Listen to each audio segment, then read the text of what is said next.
Hi, everybody. Can you hear me? Hello. Okay. So, it is my great pleasure to introduce Kate, who's a software engineer, who is here to talk about onboarding, a topic of great interest to mine because I'm going through as a new old Mozillian, I'm going through the 4-week gauntlet that is David Slater's executive onboarding process, so I'm definitely going to be paying close attention. But, since Dave's not here, to defend himself, I won't say anything more about that. Anyway, if you have questions, please go to IRC, Air Mozilla. Thank you very much. And this is Kate. Hi, I'm really excited to be here this morning. And we were just talking about engineers getting up early, so I'm really impressed that everyone's here by 9 a.m. Although all the other departments are probably like, we're here by 9 a.m. every day. So I'm going to talk about technical onboarding, training, and mentoring. So my name's Kate Heddleston. If you want to know more about me, you can go to my website, or if you get bored during this talk, my About page has everything you never wanted to know about me. And this is my self-portrait. So, that's my likeness on the web. I'm a really great artist, never had a lesson in my life. And this talk was originally written with Nicole Zuckerman, who's a software engineer at Eventbrite. And the reason that we wrote this talk is because we had similar experiences at separate companies at separate times around onboarding. And when I joined my first company out of school, I had studied computer science in college, but had very little practical real-world knowledge, as many college grads don't. And about a year in, I think I finally got my feet underneath me and hit my stride. And I looked back on the last year and I was like, I could have gotten here much faster. Realistically, I could have gotten here in probably about 3 months instead of a year if we'd had any sort of onboarding. And I joined a really, really tiny company. I've never actually started working at a company larger than 12. So to be fair, they didn't have any sort of processes. But I started thinking about this in terms of early stage startups and how we can put in place lightweight onboarding that's easy to manage that helps people get up to speed faster, right? Because the return on investment for something like that is really high. You really want people to be productive as fast as possible with as few resources. So 2 years ago at PyCon, Nicole and I presented the first version of this talk on onboarding, just to kind of walk through technical onboarding, training, and mentoring. What is it? Why do you want to do it? How can you think about it? And how can you think about starting to put in place practices that are flexible, that can fit whatever company environment you have, whether it's bigger or smaller? So first off, what is onboarding? At a really high level, onboarding is the act of taking someone from outside of the team and outside of the company and making them productive, independent, and confident. And I picked those 3 words for very specific reasons, and we can go over kind of why. The first one, productivity, is a little obvious, and it's also the one that gets harped on the most, right? Everyone's like, oh, onboarding is to make people productive. There's all these self-help books about how to be productive, and that is definitely a big part of it. But it's not actually the part that I care about the most. Independence and autonomy is a really big one. So especially for software engineers, we talk a lot about having autonomy in the work that we do. Basically, the greatest motivations and most personal satisfaction comes from those goals that we choose for ourselves. And I have 2 depressing anecdotes to illustrate this point. The first one has to do with prisons. So they did a bunch of social science research on prisons.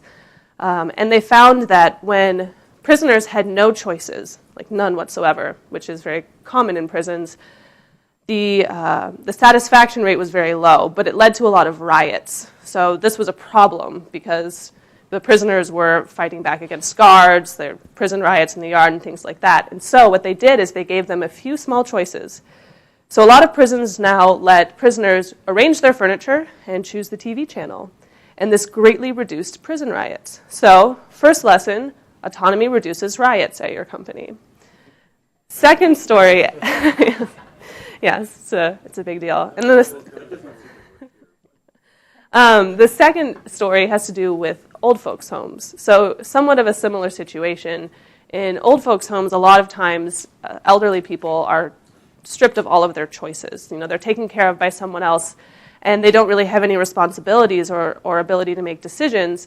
And they found that that actually negatively affected people's health, massively affected people's health. So even having a few small choices in chores increased longevity in a statistically significant manner. So autonomy will also increase the health of your employees and keep them from dying earlier. So autonomy, they found, in a lot of situations is really important.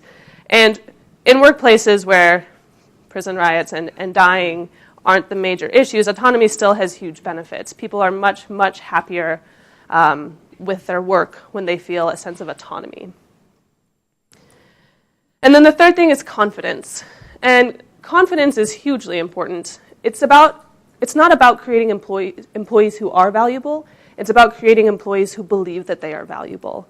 And it's an important distinction because there's a lot of reasons why people lack confidence, but people often think that confidence follows skills, and it's usually the other way around. Skills often follow confidence. So confident people tend to learn faster. They tend to believe that they're more capable of doing things.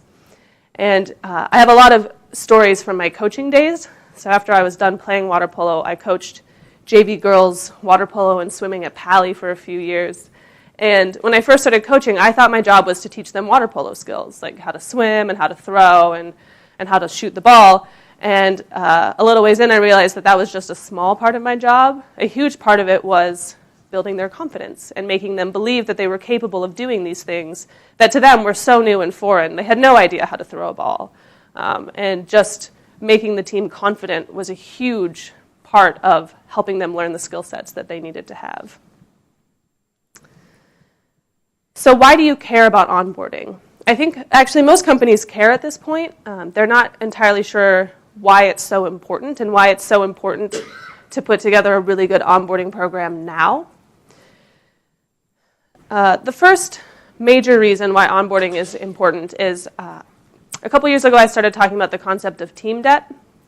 Engineers talk a lot about technical debt. Technical debt is when you start to ship features before they're really truly finished, before they're tested with an incomplete system architecture, without being really thoughtful of what you're building, how you're going to maintain it, and how it can scale.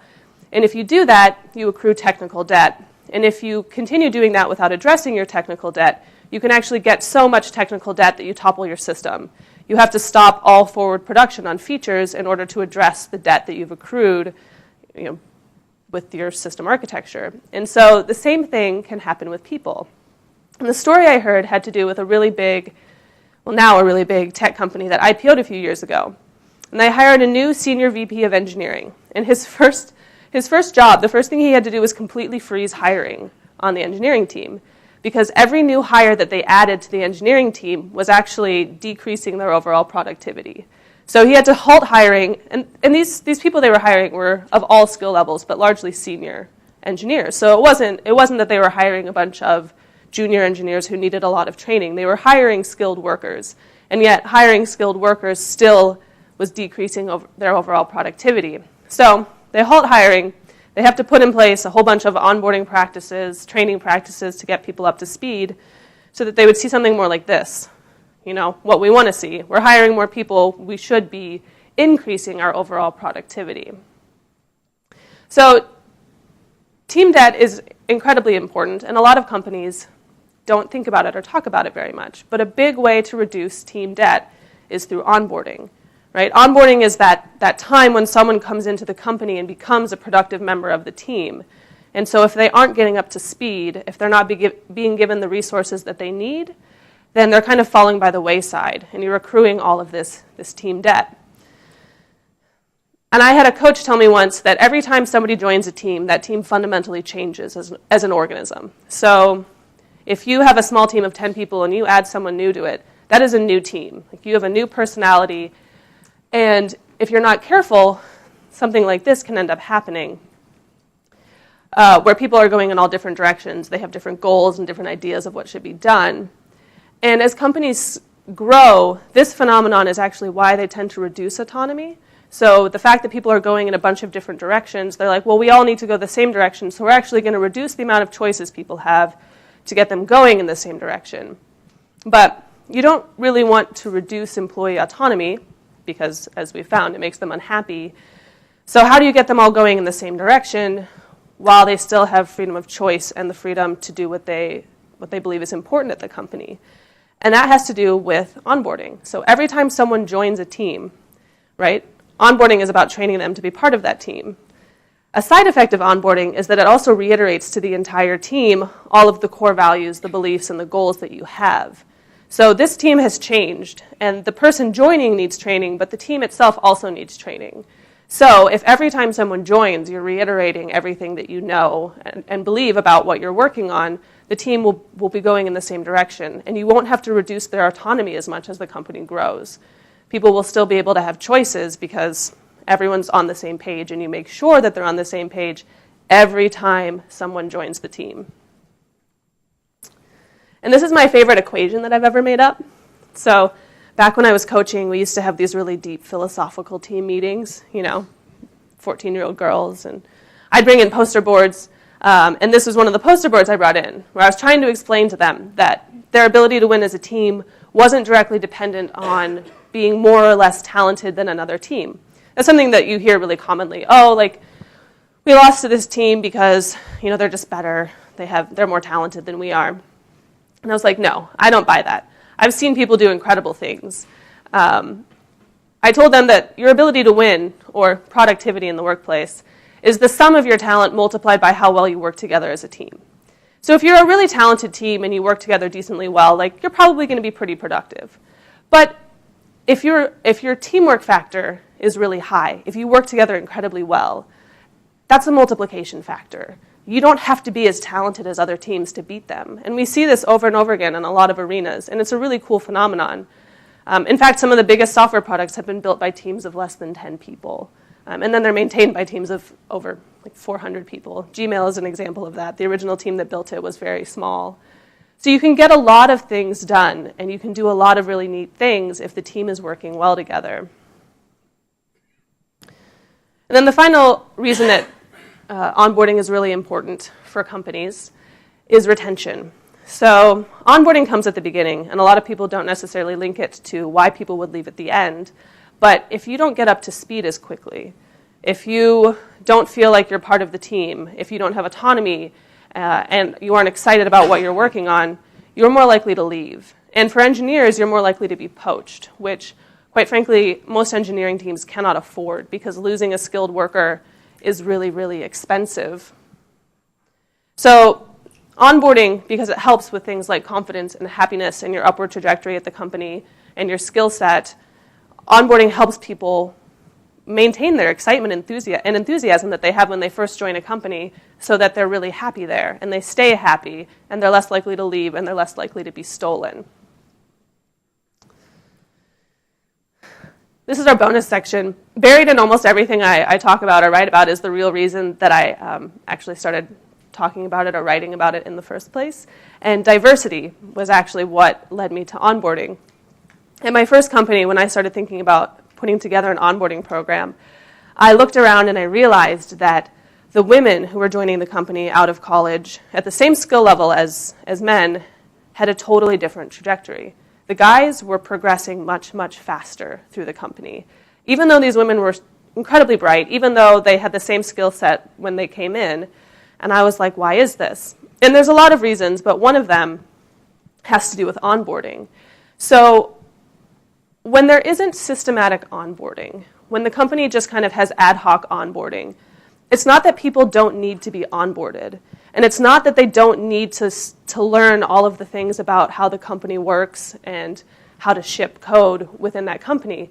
They actually learn it, but they learn it through these ad hoc social interactions, which means that a company without onboarding is unintentionally better for people like the existing group. In software engineering, at least, the existing group in Silicon Valley is mostly male and mostly white. So with no onboarding, someone who's like the team that's already in place is going to have an easier time getting up to speed. They're probably going to have the same hobbies, the same interests. They're going to communicate more similarly. So someone who's different from the team is going to have a harder time getting up to speed. And this difference can be across a lot of things. So if you have a really young team that has no children and you bring on board a parent who has very different considerations for their time, they're going to have a harder time figuring out how to get integrated without some sort of systematic onboarding because this team might not have thought about, what is it like for someone working at our company who's different from us. So systematic onboarding basically removes reliance on these social structures to onboard someone and puts in place something that's slightly more formalized and systematic so that people who are different from the existing group have more of a fair shot of getting up to speed just as quickly. And these are Sneetches, by the way, from the Dr. Seuss story, The Sneetches. The star-bellied Sneetches and the non-star-bellied Sneetches, and it's, yeah, you should read it. It's a really cute poem. And then who should onboard? So a lot of companies think that onboarding belongs to the HR department, and I actually don't think that. I think that for most departments, onboarding belongs to the team itself. So it takes a village, and everyone should onboard, especially the specific team that the person is joining. If onboarding were changed to the word initiation, that would actually start to make a lot more sense to people. If you have a new engineer joining your team or a new salesperson joining your team and you have to initiate them, whose responsibility is that? And I'm not talking about like sports hazing, but it's kind of similar to the concept of someone new has joined, like we need to bring them into the fold and we need to make them part of the team, make them feel like they're accepted. And one of the good rules of thumb for this is actually that the best person to teach someone something is the last person who learned it. So a really common problem with onboarding is that people get burnt out. So a lot of times companies think that senior engineers or really senior people are the ones who should onboard new employees, when in fact that leads to burnout because they get this huge kind of emotional load of bringing someone up to speed. In fact, the best people to teach someone something is the last person who learned it. So the best person to help someone set up their new developer environment is the last person who set up their developer environment. They know all the problems with it. The best people to onboard junior engineers are not senior engineers. It's actually the equivalent of a sophomore engineer. You know, someone who was just a junior engineer recently and knows exactly what it's like, but is a little bit more experienced and can explain some of those concepts to the new person. And if you use this tactic, you kind of have a never-ending pipeline of mentors who don't get burned out and who are able to turn around and kind of teach these skills that they just learned. And it's a double bonus because teaching skills that you learned actually helps solidify them. So, you know, you just basically set up this system that kind of perpetuates itself. And when should people be onboarded? The goal with onboarding, in my opinion, is reliable independence. So for someone who's really senior, reliable independence could happen very quickly. You know, they can get set up and hit the ground running because they know all of the tools, they know the system, they know what's going on. So they might be reliably independent within a couple of weeks. Someone who's more mid-level, it might take them a few months. And someone who's junior, it might take them 6 months to be reliably independent. And that's fine. It's just making sure you understand your expectations for different levels of roles is important. And trying to put in place onboarding practices that gets them to reliable independence as fast as possible. Okay, so now that we have all decided that we care about onboarding, how do we go about actually onboarding people? I work at, like I said, really early stage startups, and I don't usually believe in putting huge amounts of resources into things without being very thoughtful about it. And I'm very much a maximize the return on investment kind of person. And the reason for that is that I've seen this a lot. So when companies start putting in place onboarding, their mentors are often new mentors. And so they have this really enthusiastic attitude. They're like, I'm going to be the best onboarding mentor ever. I am going to spend all of this time with this person. At the end of 3 months, they'll know everything that I know. They'll be up to speed faster than anyone has ever been up to speed before in their entire lives. But it turns out that's really inefficient because, first off, people kind of learn at a certain rate. They absorb knowledge at a certain rate, and you can't force them to go faster. Second, it burns out the mentors. And so a lot of companies that do this, especially with junior engineers, they'll burn out all of the people who wanted to mentor the junior engineers, and then they're like, well, we can't hire any more junior engineers. Like, we don't have the resources to do it. And what you really want is something that's sustainable. You want someone who's able to help train someone new, but not burn themselves out in the process and still have time to do their own work. And so I think of it as bumper bowling. It's like you want to put in place structure that allows people to go play without getting hurt, basically. So here's the structure in place, here's the rules, here's the guidelines. Go off, do stuff. It's fine if you mess up. You know, come back and talk to me about it. Like, go research things before you come ask your mentor a question. I have a rule in place where For someone who's junior, they have to do an hour of research before they can ask me a question. I totally welcome all questions. And if they think that the question is really urgent, I'm like, of course, like, come ask me. It's just that I want people who are new to start learning how to research things. And so I'm like, yeah, if you've got a question, just do an hour of research, come bring me all your research, and we'll talk about it. And it works really well because they know what to expect. People don't actually like to bother other people with their questions. It makes a lot of people really insecure. So knowing what to expect is great for them. And they come and they bring me all this research. And a lot of times they figure it out on their own in their hour of asking questions around the internet.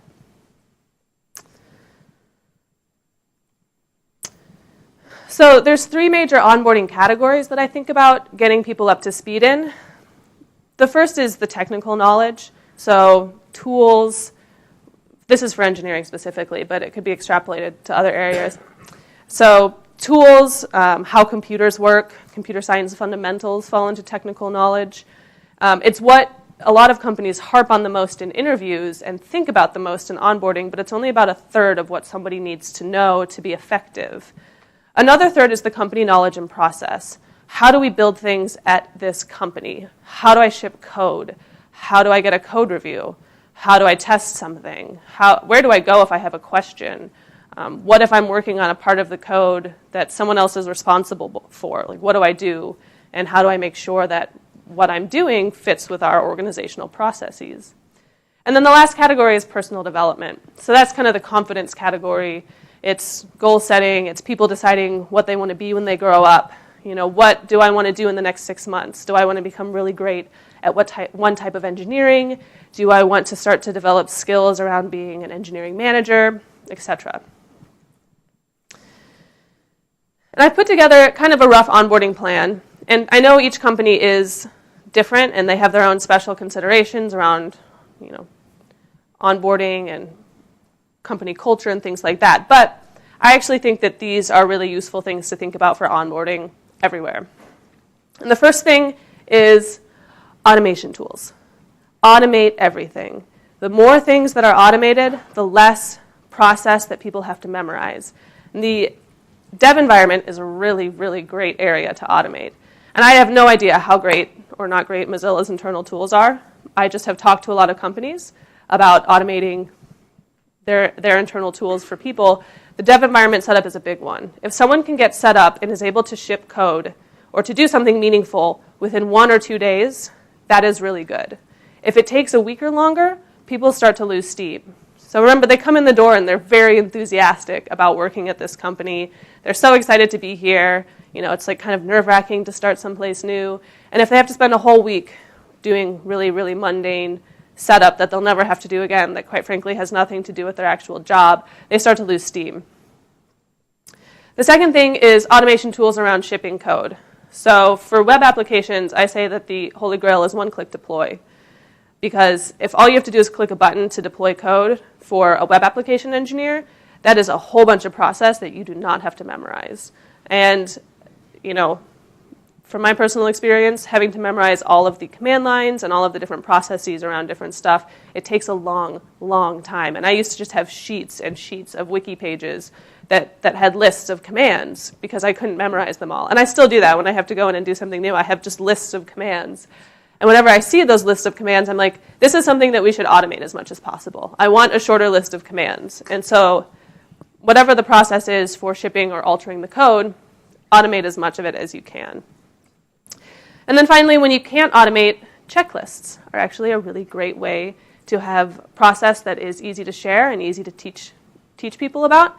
And there's a great book called The Checklist Manifesto, which if you've never heard of it or never read it, I highly recommend it. It's by a doctor, and he talks about how checklists have revolutionized a ton of different fields. And checklists actually made the unflyable B-17 bomber flyable. It was so complicated that pilots could not take off and land without a really, really high rate of crashing, and so they put in place checklists. And airlines actually still, it's a massive checklist before a pilot takes off. Checklists also revolutionized ICUs. Line infection rates at Johns Hopkins dropped from 11% to 0% when they allowed nurses to enforce checklists. So if you're like, we're not entirely sure what our process is around something, make a checklist Allow people to contribute to it, edit it, add things, take things away, until you have a process that is really just solid for what it is, because it's easy to share, people don't have to memorize it, and new employees can get trained on something much easier if there's a checklist that they can go through. Team integration. So, as I talked about earlier, team integration is really important, teamwork, all that stuff. So the first thing is talking to your teammates or having your teammates talk to you. It's just a really basic first step. And then within the first week, I think that the immediate team that a person joins should have a social event so that you can learn everyone's names, you can talk to them about something other than work, or you can talk about work even more if you want. But then the new person feels comfortable going and talking to their immediate team when they have a question. It just kind of breaks down some of those barriers. A history of the company is really great, not necessarily in the first week, but sometime in the first month. Where did the company come from? Why was it started? Like, who are our executives and leaders? Why are they there? What's our vision for the company? All of that different stuff is really important for people understanding the context of where they work. And then a team map.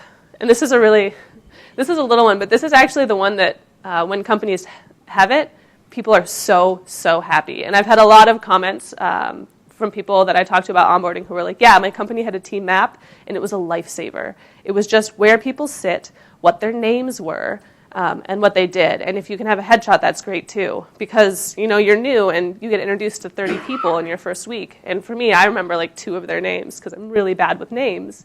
And so I'm walking around going, hey, are you the person that works on this? And I can't remember their name, and I have no idea what they do. And so just a map that you can sit and study in secret is great for new employees. So mentorship and personal development. On the personal development front, having new employees take notes. And this sounds really silly, but things that were confusing, things that they learned, things like I said, having to write down commands that they need to memorize. Because if they write it down, they can come to you, and it's basically a list of ways that you can improve the process, things that were confusing and things that they had issues with. It's also great for new employees because it just helps them remember stuff.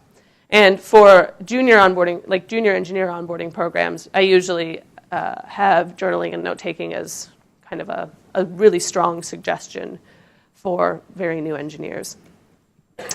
Presentations. So if someone's been working at the company for 3 months and they've done a project, have them present to a small group on it. A, it gives visibility into what they're doing. B, it helps solidify concepts. And C, communication is always a really good thing for all of us to practice. Shadowing. So have new engineers shadow someone. You're going to have kind of a shadowing process.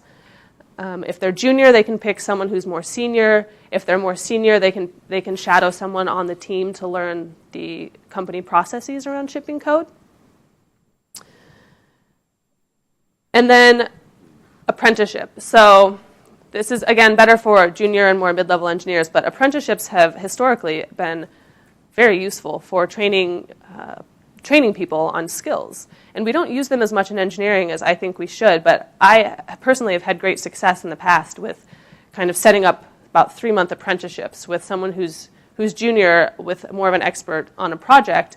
And the goal for them is to kind of watch this expert and really learn about their expertise, whether or not this person is an expert in JavaScript or this person is an expert in Chef and deployment tools. Whatever it is, kind of setting up a formalized apprenticeship is really useful for a lot of people.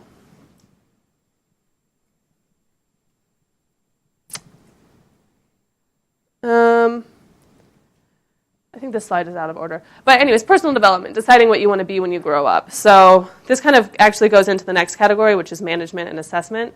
So managers for new employees, for at least the first 6 months, should be really, really on top of helping them figure out what it is that they want to do at the company, what their role is, what their vision is for themselves.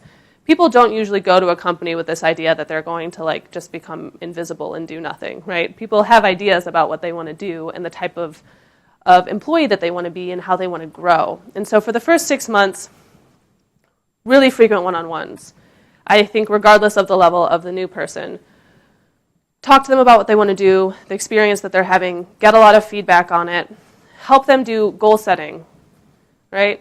if in the next 6 months they would really like to become an expert on this at the company or have a lot of domain knowledge on it, clearly set those goals and then help them achieve it. So a lot of times, this stuff happening very early is what will get people off on the right foot and give them a really great trajectory.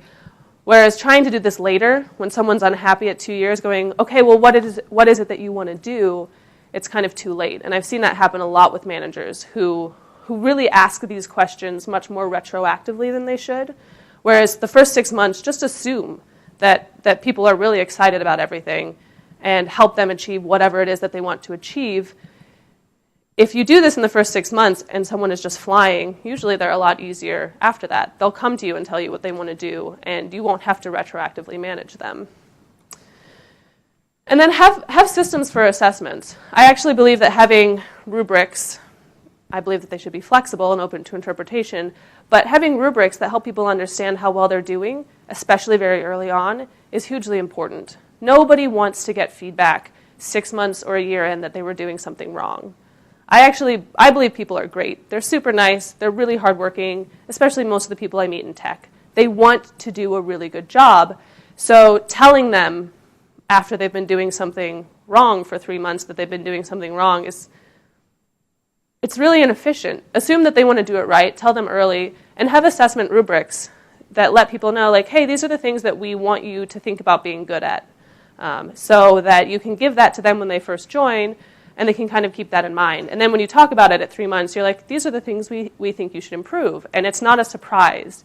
They're not like, I've been operating under the assumption that I've been doing really well, and now you're telling me that I'm not, because that's the worst kind of surprise that you can get. And companies make up their own rubrics. I think that a lot of the rubrics I've read have been pretty decent, and so it's just whatever the company cares about. For me, this is the rubric that I often use when I talk to new engineers to help them assess their skill set. So software fundamentals, how do computers work, algorithms, things like that. Production skills, how do I ship code, how do I maintain it, how do I deal with bugs. Tools, so tools are constantly changing, right? Amazon comes out with a new product, I think, every week. So for web application developers, we're constantly researching things. And then finally, teamwork and personal development. So a really great engineer actually isn't that useful if they don't get along with their teammates, because nobody builds software alone. And so how well they work with other people, how much they're able to amplify their teammates is a really important part of their skill set. So that's all I have on onboarding today. The major conclusion or major takeaways are that onboarding aims to make a new team member confident, productive, and independent. It benefits everyone in the long run, the company, the team, diversity, and anyone can be involved in onboarding. And in fact, pretty much everyone, at least on the immediate team that a person joins, should be involved in onboarding. So I think now we have some time for questions.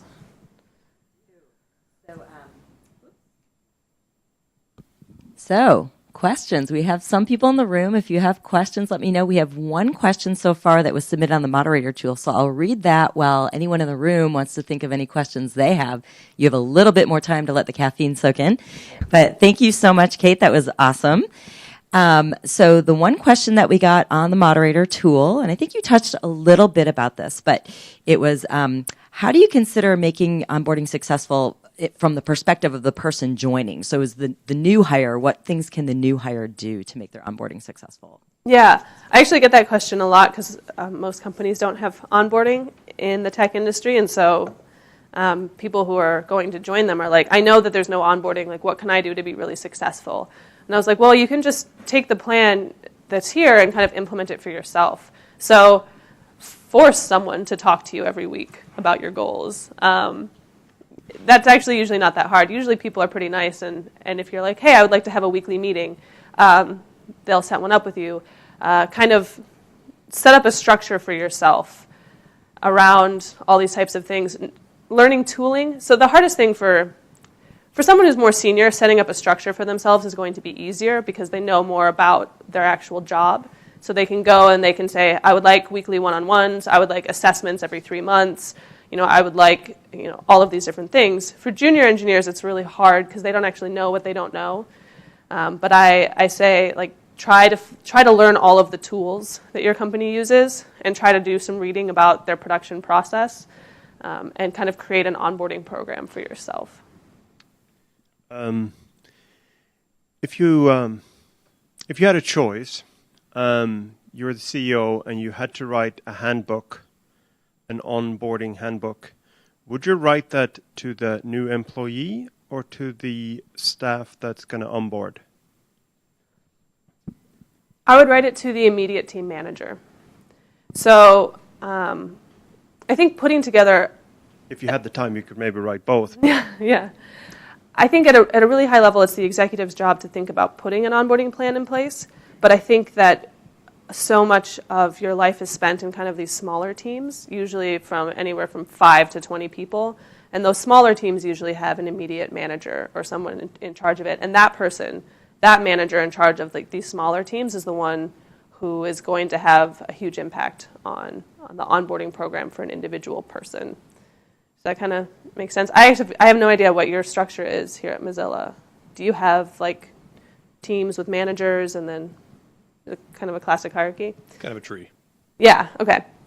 Yeah, so those like small team managers are actually the ones who are going to implement onboarding. I mean, they're in a sense, they're the coach for their small team. And so making sure that their small team is working and efficient is their job. And so when someone new comes on board, making sure that the integrity of the team is maintained is their job. And that's essentially what onboarding is, in my opinion, is bringing someone in and then, keeping this high level of teamwork and productivity and happiness. Yeah. So can I ask what, in your view, is the role of the one-on-one in onboarding, and what is the best use of one-on-one time, and then how does that change as someone becomes more senior? Mm-hmm. Yeah, that hugely varies. In my experience, one-on-ones are really great for just hearing people's thoughts and feelings and then validating them. I haven't heard of any company that has a better process than a weekly meeting for kind of figuring out if their employees are happy or not. I would love to hear it if any companies do, but you want to keep these communication channels open, right? Like, let's say you have a really happy employee, right? They're productive, they're confident, they're autonomous, like they get stuff done. A lot of times those employees will be like, oh, I don't need a weekly one-on-one. And I actually think that you should enforce it, because when somebody does have a problem, you don't want to, like, it's such a terrible thing for a lot of people to have to schedule this meeting to talk about bad stuff, right? You want to have this open channel of communication. A lot of it might just be benign. Like, hey, how's it going? Like, I'm making sure that you're happy. Oh, we're going to talk about funny stuff for an hour because you don't have any problems. But if people feel like the only time they talk to their manager is about bad things, it starts to set a weird relationship tone. Even for the manager who's like, oh, this person only comes to me when there's something wrong, as opposed to like, I associate this person with all forms of communication and all forms of conversation. So I think it's really important to have communication channels open all the time. I have seen really bad things happen at companies, and if there isn't structure in place where someone feels comfortable going to the person directly above them and being like, something really, really bad happened. Worse things happen, I guess. Or you just have, you have these things that go unchecked and unmanaged, and that's a problem, so. My manager's an equestrian, and she uses a horse training analogy. When you're not having bad news in a one-on-one, you're making deposits in a trust bank to later fall back on. Yeah, that's a great way to put it. Building up a trust bank. We have 2 questions from IRC, and then we have lots of people in the room, so still more opportunities. So one question is, how is onboarding similar or different, or what special considerations should you make for geo-distributed teams, which is very much the case at Mozilla? Yeah, that's a really big question, because like a huge amount of onboarding is the team integration. I'd say the biggest things for geo-distributed teams is that automation is going to be huge. So automating not only like your development tools so that you have less just junk to train people on, but also automating your communication tools so that people have a lot of ways they communicate. One of the companies I talked to, they had a hip chat channel that was like completely dedicated to random status updates. So like completely unwork-related status updates where people posted like the funny things that they were doing, like, I'm eating a banana right now, and then like 30 banana emoji. And it was silly, and like, people often turn their alerts off on it, but you'd go back and read it, and you just got a sense for these employees that were distributed. So if you can automate things so that you're dedicating your resources towards making people feel like they have relationships and they have team members in these distributed environments, I think that's really huge, because that's just such a part of working at a company. And a lot of times onboarding gets bogged down in having to train people on a lot of technical stuff. So the more that you can streamline that, and the more you can automate that, the better, and the more that people can focus their time on people. Great. One more from IRC, and then we got a few more on the moderator, but people in the room definitely get a voice. There are a group of us that have never been onboarded, and Mozilla's changed a lot since we've joined. So would love to get your thoughts on re-onboarding for the old guard, or is just the process of onboarding helpful for the old guard, or could there be a modified version for the old guard? Or just would love to get your thoughts on that. Yeah, that's interesting, because that is something of a different use case. Because I guess it depends. Like if they feel like the company culture has changed in some way, and so touching base with like the company overall, and feeling like they're part of it. I don't know. Like that's a really good question. Well, the conversation's not over. Does anyone in the room have any questions? Anyone else? Over here. Great. Hey there, great talk. I really like the idea of using the most recently hired engineer or person, whatever the role, as the mentor for the next one.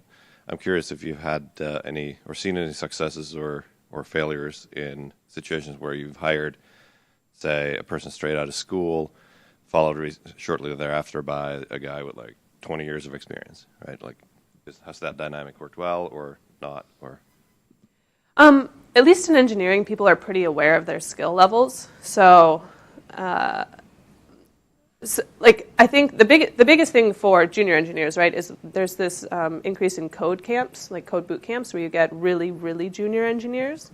And so that was when I actually started thinking about, like, you have to put in place something where the senior people are not onboarding the really, really junior people, because the amount of the time it's going to take is really large. As for onboarding someone who's much more senior, it tends to be a lot easier because they already know what they're doing. And they also, a lot of times, they onboard themselves a little bit because they've been through this and they've worked at several companies that don't have onboarding. The question is, how do they compare the two types? Mostly just if you've seen that work well, or if you would recommend not doing that, putting a guy fresh out of school as a mentor for a guy who's got lots of experience, right? I actually have seen that work decently well. As long as, it depends on the scope, right? So if you've got a guy fresh out of school trying to teach someone who's really senior, I don't know, like, again, computer science fundamentals, the guy's going to be like, okay, this is a total mismatch. But if you have someone fresh out of school helping them get set up on their developer environment, right? Like the new guy, even with 20 years of experience, has never used your developer environment. And while he might know more about computers and he might be able to point things out to this junior person, like, it's really empowering to be able to teach someone something who knows so much more than you. It's like kind of exciting, right? And they probably will both learn a lot. So, sometimes when people are, and you see this every once in a while, when someone's really arrogant or condescending in some way, like, you start to have problems. But I've actually seen that a lot less than you would think. People tend to be pretty nice, especially if they understand the scope of what's going on. Like, hey, this guy's teaching me about the developer environment. Like, most of the engineers that I've met, even when they're really senior, are not insulted by that. And if they are, I tend to think that's a really big red flag, because, like, yeah. But in my experience, honestly, people have been really nice. Like, you give people an inch and they just run with it. Like, I don't know. I see a lot less of the problems that people talk about, like the arrogance and people who don't have adequate skills. I think if you give people resources, it's amazing what they do with them. And if you pair people together with the idea that they're going to learn and grow, I've seen people just be incredibly nice about that. So Thank you. I have a fairly optimistic viewpoint, weirdly enough, despite being a cynical engineer. So we have more questions. lots of interest around remote teams and we're very time zone geographically distributed. You touched a bit on automated tools to help with some of that. And one of the questions is, we have a lot of online documentation, wikis, automated systems already. And the question says there's a belief that this is sufficient. So how can we counter that? Yeah, I actually don't count documents and wikis as automation or as checklists because they end up being these black holes for things, right? Like, I don't know, stuff goes in the wiki. Yeah, and I remember that at my first job, it used to drive me nuts. And I finally, in one of our team meetings, was like, if somebody says to check the wiki one more time, and I didn't end that sentence, but people are like, hey, it's on the wiki. And I'm like, this is the least organized thing I've ever seen in my life. Because it's really hard to organize information. It's not through anyone, like, people have really good intentions, but wikis are just not sufficient. They're useful for people taking their own notes on things. They are not good organization tools, even for a team of 20 people. So trying to scale that higher is, I don't think adequate. If it's automated if it's written in code. If it's not written in code, it's not automated, in my opinion. Checklists, you can start to use the checklist tool in GitHub. So at least for engineers, I like to use the tools that we already have. You can actually create pretty cool checklists in GitHub, although you still have the information architecture problem. But I'd say having a separate tool, a separate place for things like checklists, if it's a non-automated process, is really important. Because wikis they're just dumps of information. So anyways, I've been recommending to people to use GitHub and use the markdown checklist because that also implies that people can alter it. They can submit pull requests, they can change them, they can suggest different processes, which I think is a really huge part of creating process at a company. It's iterative, it's collaborative, it's a lot like how we code. It's just that company process often isn't codified. So yeah, I'd say getting started with checklists on GitHub, and then automation, like I said, it only exists if it's in code. That is automation. So, yeah. Another one from the moderator tool is my team currently has no onboarding. So what's the most important thing I can do first? I'd say probably the social integration, like the team integration. So making sure that people feel comfortable with their teammates. They know their names. They know what they do. And having a social event kind of like formalizing that is going to be the best first step. It's also one of the easier ones to do, so it can be pretty lightweight. And the social event can be things like coffee, it can be a lunch, it can be breakfast if the team gets up early. Yeah, automation is obviously a lot harder, especially at a bigger company. That's kind of more of a whole company thing. But the social stuff is pretty straightforward. And then if you are a manager, starting to put in place programs for new employees, like I said, around one-on-ones, goal setting, kind of figuring out what they want to do. And for individual contributors who don't have control over the management structure, if they want to help onboard, they can offer their skills up as mentors. They can help socially integrate new members of the team. So there's a lot you can do if you aren't a manager, just to kind of like sideways make sure that new people feel comfortable. They know where their resources are. You can help pair them with the right person on different projects, and that's always really, really helpful, is being pointed in the right direction, and anyone can do that. So, anyone else in the room have any questions? One more. It was on the autonomy. The two examples you used was a retirement home and a prison. Yeah. And we're talking about 0 to 5 choices, whereas here you will probably walk in the first week with 10,000 choices.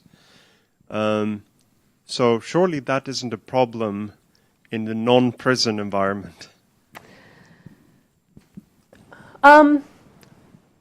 Yeah, it's interesting. Too many choices is also a problem, and I haven't really talked about that much. They have found that the more choices that you have, the less happy you are with whatever decision you make. So in some ways, scoping people's worlds is not necessarily a bad thing. And scoping doesn't remove the idea of autonomy. The idea that autonomy is that I am able to choose what I want to do, and I'm able to... So like as an engineer, autonomy is I have this thing that I need to build. And I know that I get to make decisions about the architecture for things. Like, yeah, I probably have to check in with other people, but what I say has weight. And I really get to decide how I build things and how I work on them. Scoping people's worlds, especially if they're junior, I actually think is really important. One of the main difference between experts and beginners is that experts are able to scope their world. So if you're an expert in a field, you have such a good mental map of everything that's there that you're able to draw boundaries for yourself, whereas someone who's junior has no idea what the world looks like, so they're actually incapable of drawing their own boundaries. So I am actually a fan of scoping, but I don't think of it as removing autonomy. I think of it as just kind of limiting the worldview with a purpose, but someone could go outside of it if they needed to or if they felt that that was important. Does that kind of make sense? But yeah, choices. When you have 10,000 choices and you're like... I don't know if there's something over there. I'll do a quick one from IRC, and then I think we have one in the room, I think. IRC, companies like Facebook offer multi-day or even multi-week intensive, quote, bootcamp onboarding. What are your thoughts on this approach?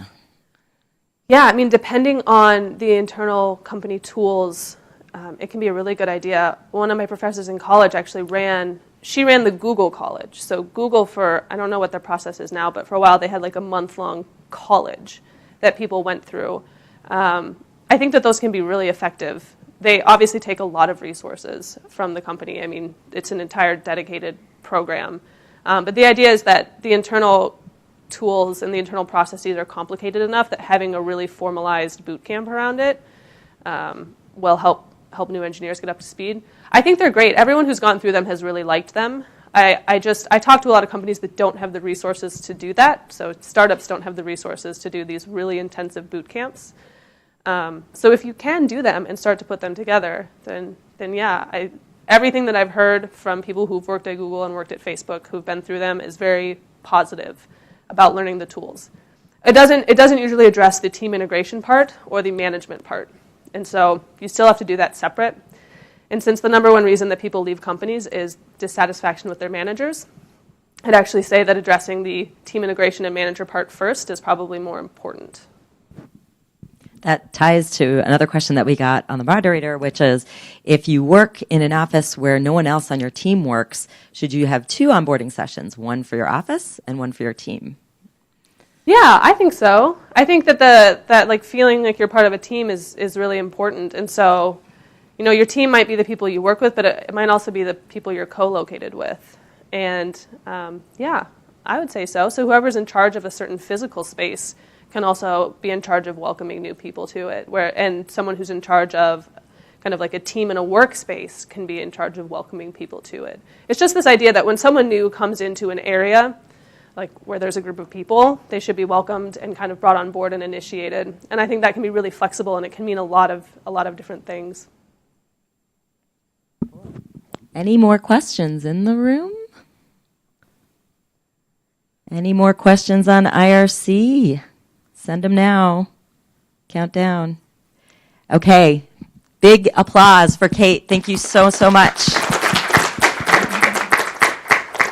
You can't leave Mozilla without getting some swag. Oh, well, thank you. Yeah, thank you for having me. Thank you so much. All right. And enjoy some food. Thanks. Turn on the music. Thanks all.